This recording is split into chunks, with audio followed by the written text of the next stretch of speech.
How's it going, everyone? The Trout91 here. It's been a while, hasn't it? It's been a while since I've done a Call of Duty commentary, but with the Call of Duty World War II private beta coming out, I've had my chance to play it over the past day or two. I am unfortunately away this weekend, so there won't be any live streams as you might have seen me doing over the past few evenings. But I just kind of want to do a quick video giving you a summary on my thoughts of the game at this point in time. Now, this is actually before my second live stream, which will go live shortly after I've done this commentary, but I'm pre-recording this one based on last night's gameplay and even some gameplay I did earlier on in the day. If anyone asks me how this game feels or what this game is like or comparing it to any CODs, because it's a sledgehammer game, all I can say is it feels like Advanced Warfare on the ground. Now, where you stand as far as Advanced Warfare goes can very much impact how you take that on board. Now, for me, I thought the Advanced Warfare engine was not particularly great. Sure, it looks good, it is very pleasing on the eye, and for some people it might feel quite nice. When you are playing in pub games, it can feel very differently, but considering I played a lot of Advanced Warfare at a competitive level, where, you know, the skill gap is so much higher and some of the annoying things get even more annoying, it frustrates me. There are times where I like it, and there are times where I don't. And it might sound really stupid to say something like this, that when you're playing against really bad players, it feels great and you don't really notice the problems, but when you play against really good players, you start to get frustrated and you do notice the problems. And I say that sounds stupid because obviously, well, if you're poning people, it's going to be very hard to get angry. But if you're getting slaughtered, you're obviously going to get very annoyed. But it's simply because when advanced players and good players try and do different mechanics in the game and they exploit certain maneuvers to benefit themselves, it becomes very apparent and evident how some of those mechanics are seemingly a little bit frustratingly not fair.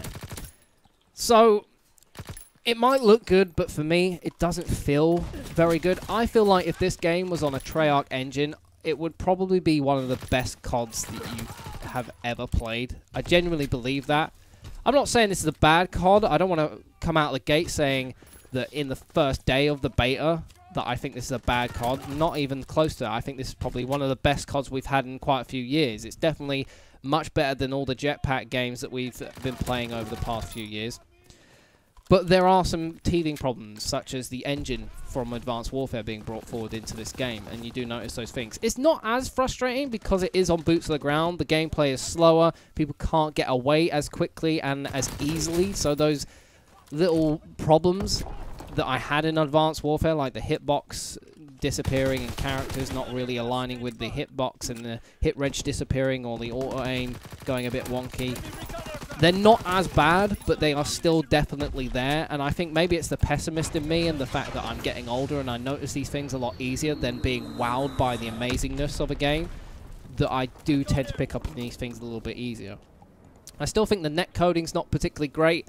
There are times where you'll be shooting people and all of a sudden they turn around and they absolutely blitz you, or you turn a corner and you've definitely seen them before you, but for some reason before you can even put a bullet into them, you're dead in a flash and you're just like, what the hell was that? You look at the kill cam and there was a completely different sequence of events that unfolded before your eyes in the kill cam than it did for you.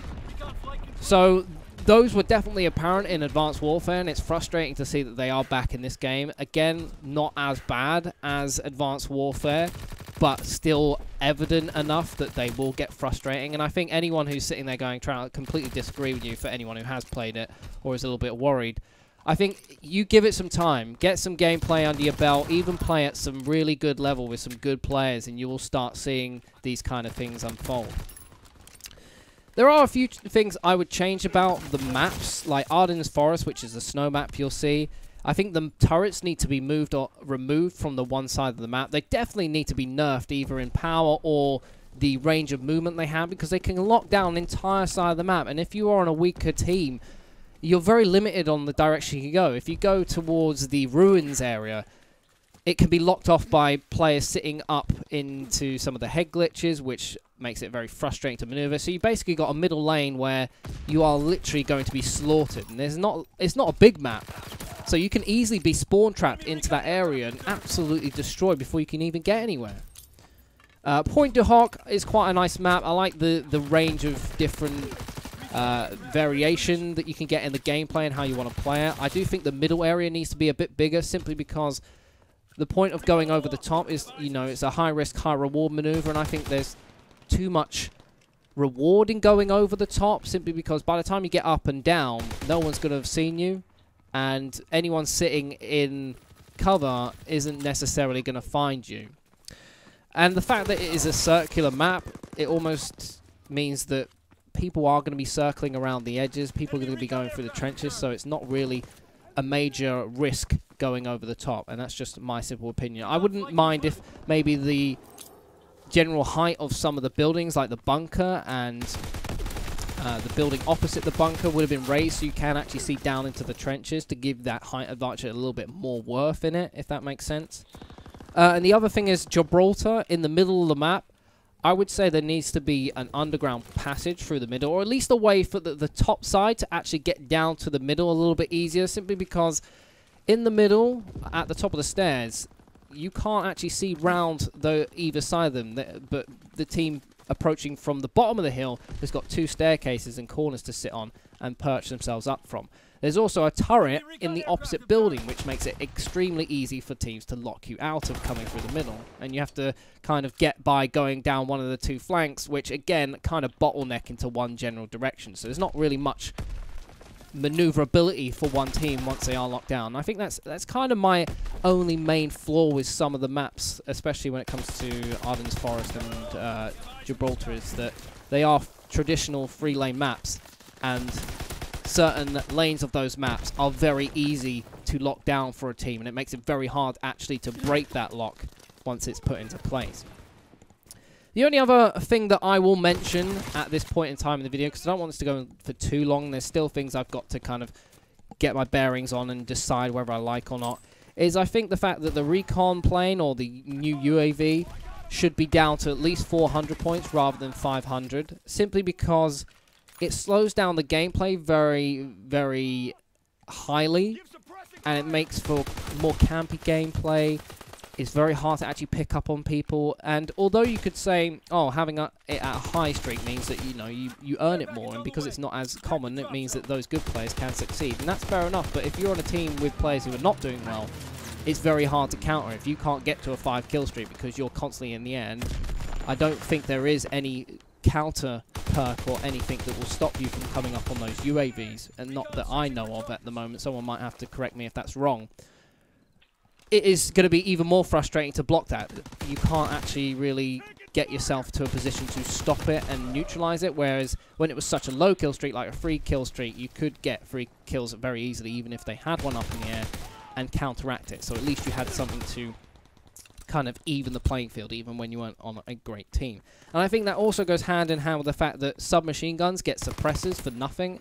Like, they are a default attachment on most SMGs. So it's very hard to actually pick people out. Like, imagine if someone gets a UAV and they've got a suppressor. Like, you have no idea where on earth on the map they are. They could go unfound for absolutely ages. Admittedly, they are small maps, and they will probably eventually come to a halt in their streak. But it makes things even more harder, and it makes that snowball effect for players to get even more snowbally.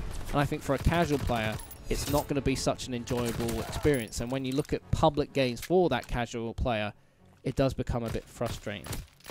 Those are just some of the thoughts I've had early on. There are a lot of positives. This is a great game to play. It's very entertaining. It's boots on the ground. It's a solid shooter. All the guns feel great. They look great. They play very well. I wouldn't say there's any guns that are completely outclassed. There are a lot of guns that obviously are better than others, but everything seems to compete, which is nice for variety's sake.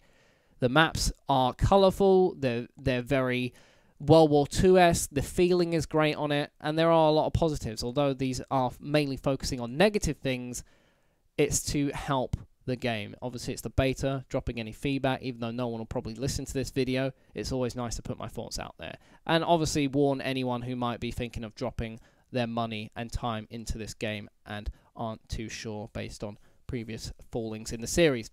I hope you enjoyed the video. If you did, do drop a like rating. And I hope you have a good weekend. Get yourself on some Call of Duty action if you can.